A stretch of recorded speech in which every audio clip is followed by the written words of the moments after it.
I love the 12 meridians of Chinese medicine, but I love the extraordinary vessels even more. And in this video, I'm going to tell you why.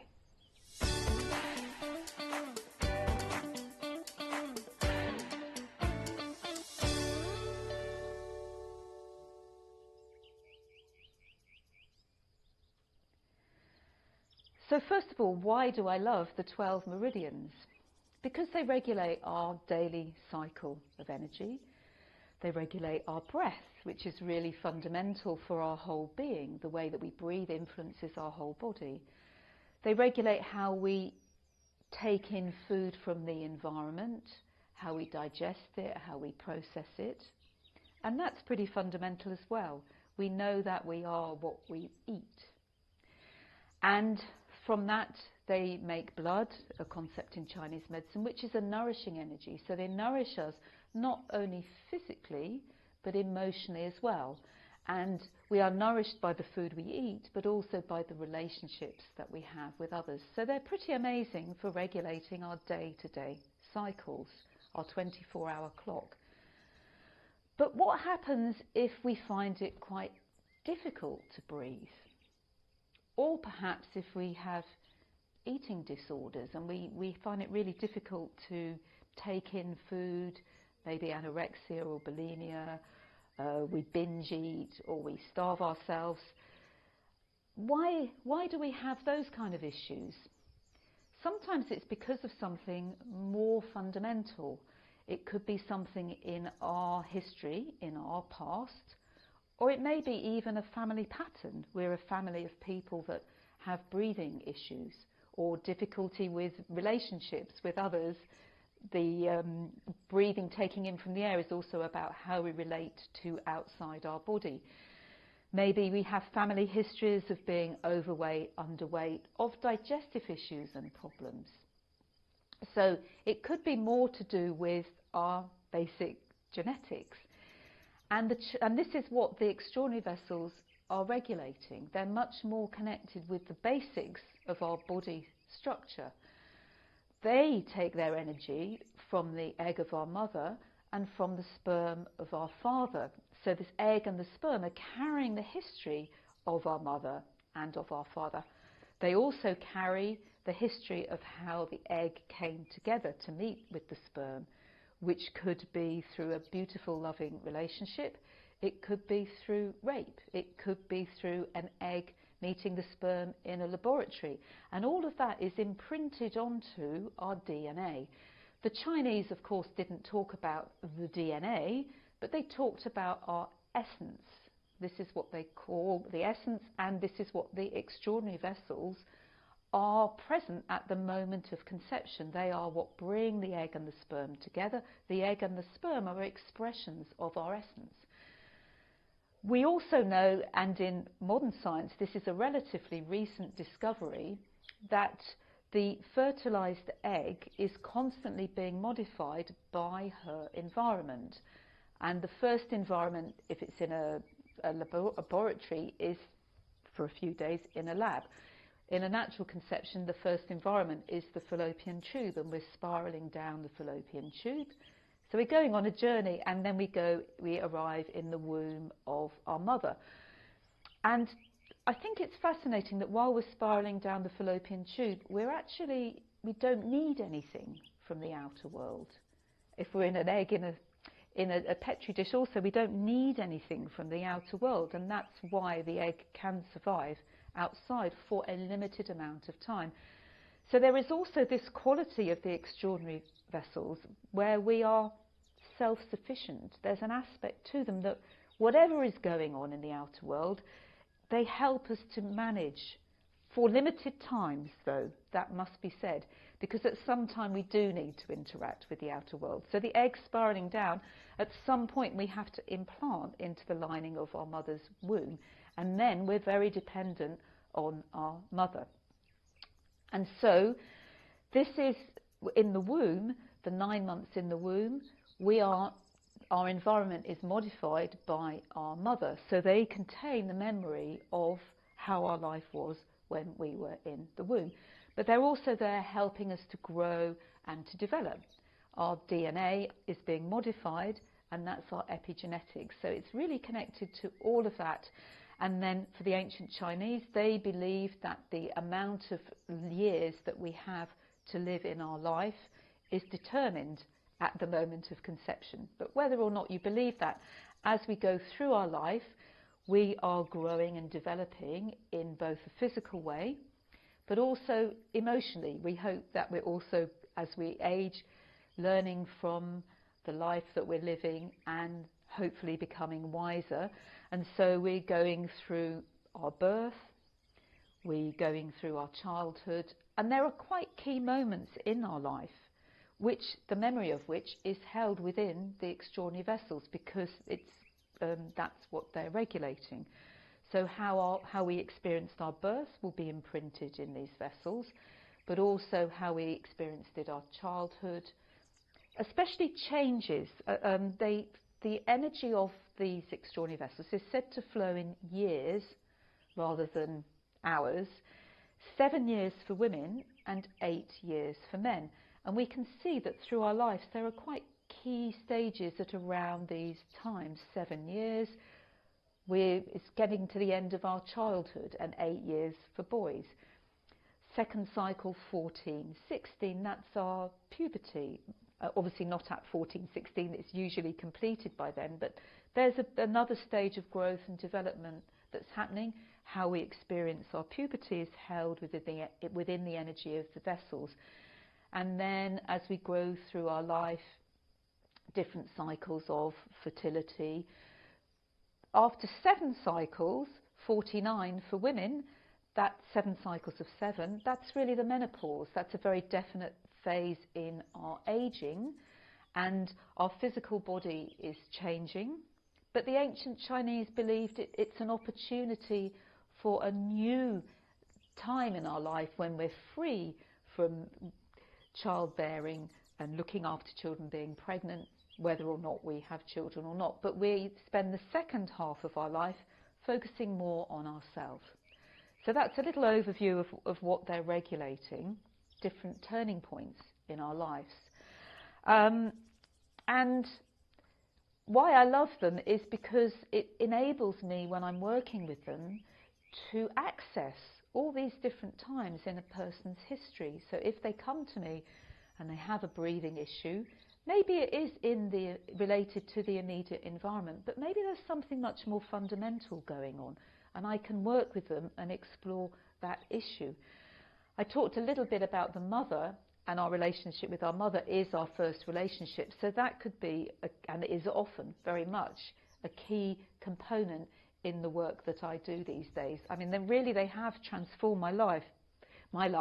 They have transformed my own life, and working with my underlying patterns and my relationships with my family.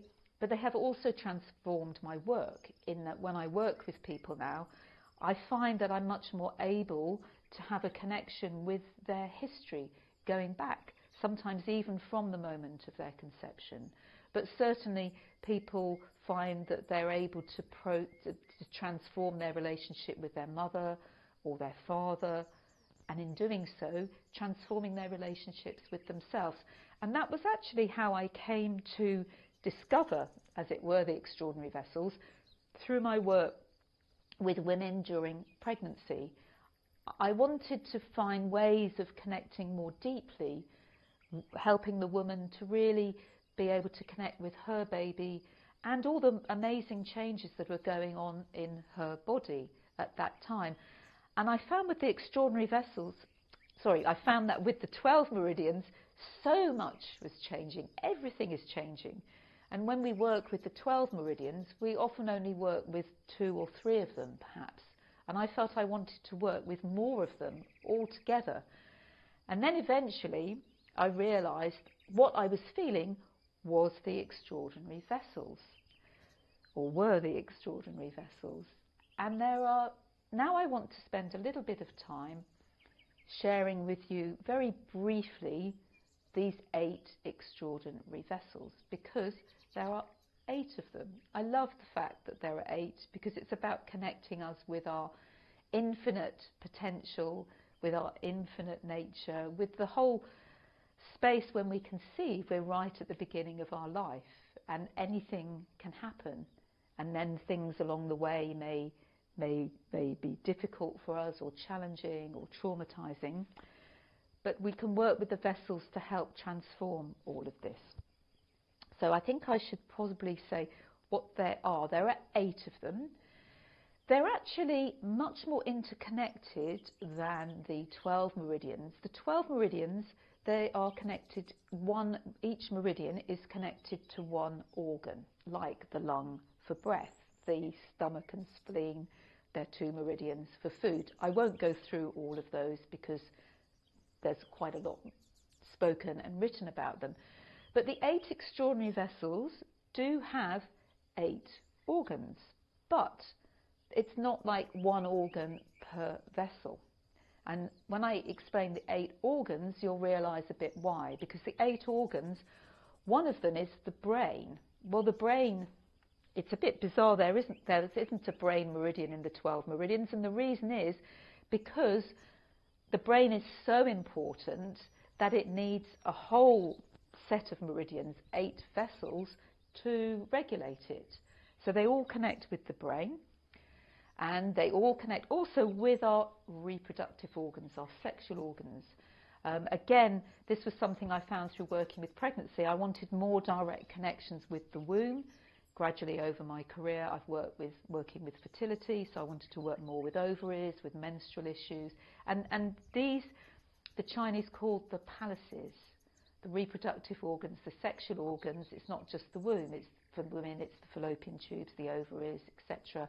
For men, it's the penis, the testicles. It's all of our reproductive organs, and they call them, for men, the palace of essence, and for women, the palace of the child. So I like to call the reproductive organs our palaces.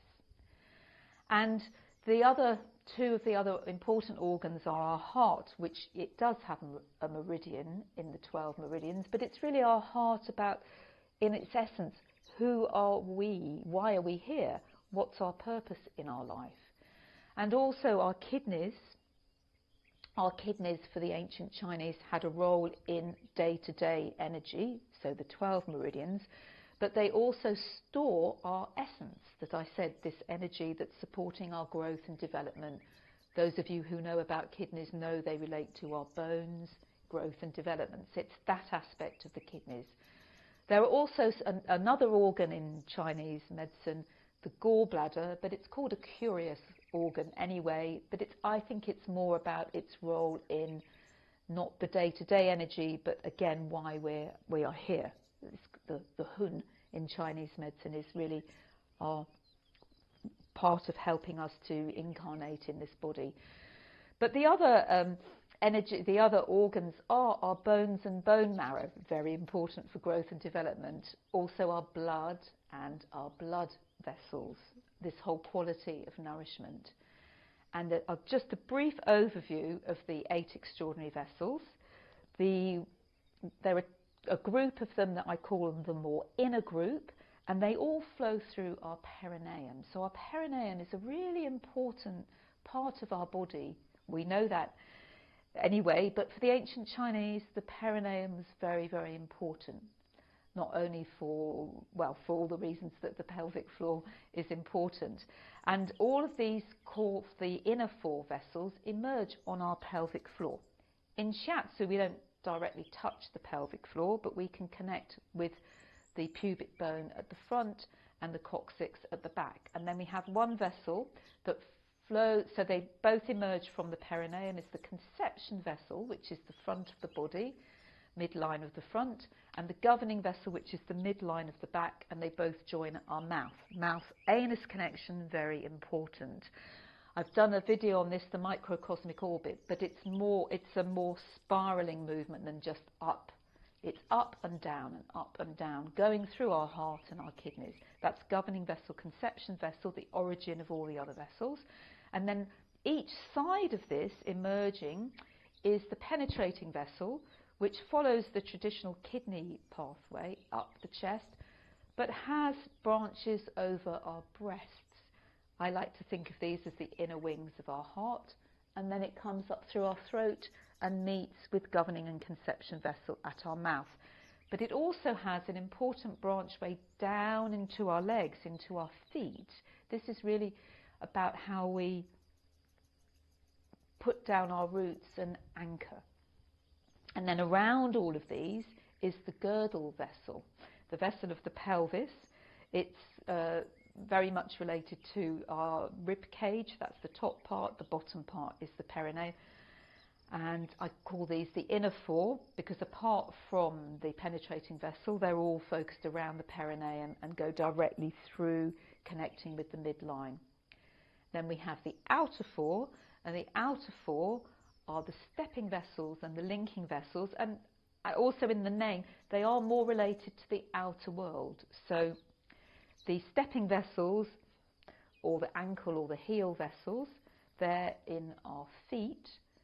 They're often said to start in our feet. They're reaching from the outer world and bringing the energy from our feet up through into our pelvis, back to our palaces, our kidneys, our heart and our brain. So they end at our brain. And then we have the linking vessels, which for me start, in many texts they say they start in the legs, but I find they very much start in the arms. And they're very much like our wings. They relate to our upper body, how we open our heart and connect to the space. So the stepping vessels are about the earth. And they're much more interconnected than the 12 meridians. Not only do they share organs, but the girdle vessel is containing all the others.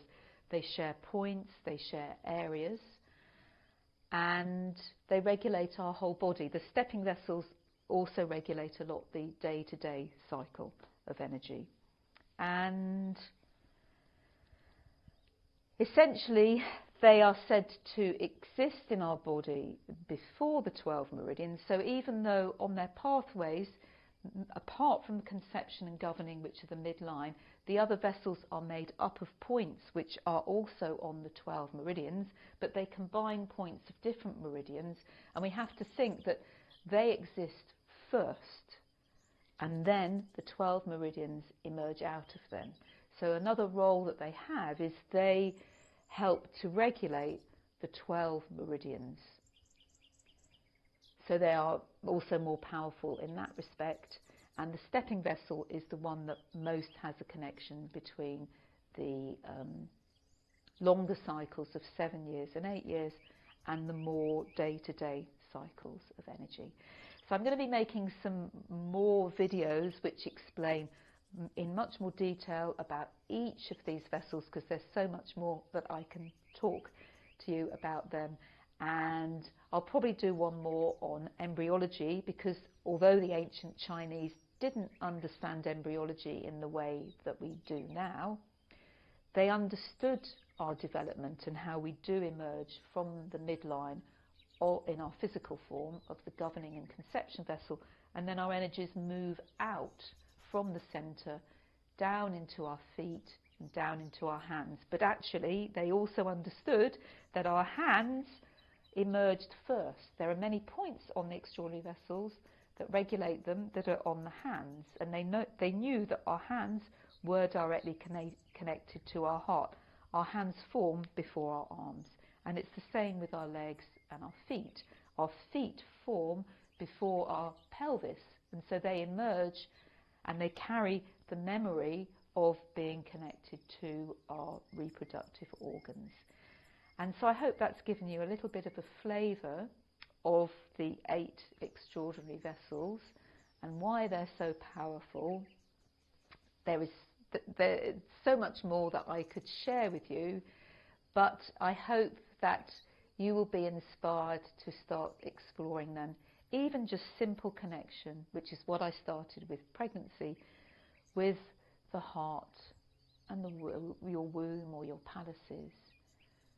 Knowing that this is the origin, and you can transform many held patterns in your life through working with the extraordinary vessels, either through receiving shiatsu or through using different movements and visualizations.